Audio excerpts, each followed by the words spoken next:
మురారి అనుకున్న విధంగానే కృష్ణ తప్పులేదు నిరూపించడానికి పరిమళని అలాగే బొమ్మలు గీసే ఆర్టిస్ట్ని ఇంటికి రప్పిస్తాడు. నువ్వు గీసే ఆ డ్రాయింగ్ వల్లనే కొందరు జీవితాలు ఆధారపడున్నాయనైతే చెప్తూ ఉంటాడు మురారి. ఇక ఆ బొమ్మలు గీసే ఆయన కూడా పరిమళ పోలికలు చెప్తూ ఉంటే మొత్తానికి బొమ్మ అయితే గీస్తాడు. ఇంచుమించు దేవ్కి సంబంధించినట్లే ఆ బొమ్మ అయితే వస్తూ ఉంటుంది. ముకుందకేమో టెన్షన్ పెరిగిపోతుంది, హై ఫీవర్ మొదలైనట్టే అనిపిస్తూ ఉంటుంది. ఇక దేవ్ కూడా పైనుంచి చూస్తూ ఉంటాడు. మొత్తానికి బొమ్మ అయితే గీసి మురారి చేతిలో పెట్టేస్తాడు. ఆ ఆ బొమ్మలు గీసాయన అది చూసి ఇక దొరికేశాడు అని అయితే మురారి సంతోషపడుతూ పెద్దమ్మని పిలుస్తాడు.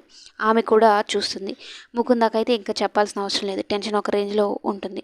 దేవుని పిలుస్తారు ఇద్దరు కలిసి. దేవ్ ఒకసారి కిందకి రా అని అయితే చెప్తూ ఉంటాడు. ఆ దేవ్ పోలికలు ఆ బొమ్మ పోలికలు ఇంచుమించు ఒకలానే అనిపిస్తూ ఉంటాయి. ఇంట్లోనే అసలు నేరస్తుడిని పెట్టుకొని మొత్తం బయటంతా వెతకడం, ప్రభాకర్‌నే నేరస్తుడిలాగా అనుకోవడం జరిగింది. మరి మొత్తానికి ఏం జరగబోతుంది? ఇప్పటికైనా నిజ నిజాలు తెలుస్తాయో లేదంటే దేవ్ ఇంకేదైనా ప్లాన్ వేసుంటాడనేది కమింగ్ ఎపిసోడ్స్‌లో చూద్దాం.